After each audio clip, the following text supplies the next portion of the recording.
มาเบิ่งการสู่สตันของคุณวันชัยแสงดารามาเบิ่งการสู่สตันของคุณวันชัยแสงดาราเด้อ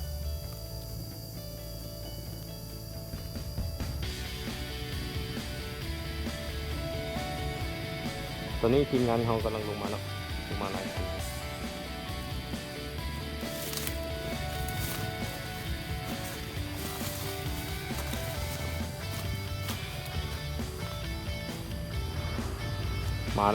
มาแล้วเนาะ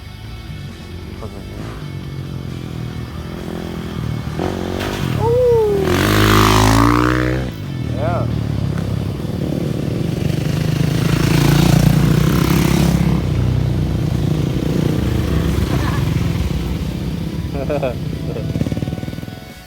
ส่งจังหวะเนาะส่งจังหวะ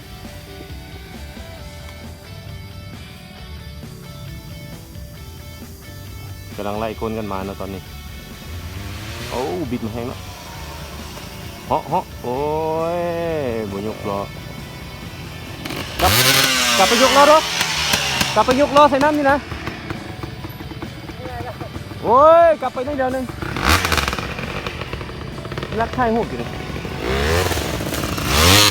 จะดื่มแล้วจะดื่ม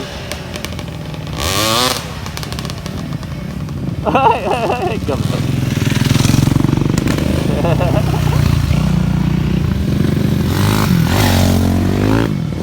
โดนสตาร์ทจากโลดเนาะโอ้ย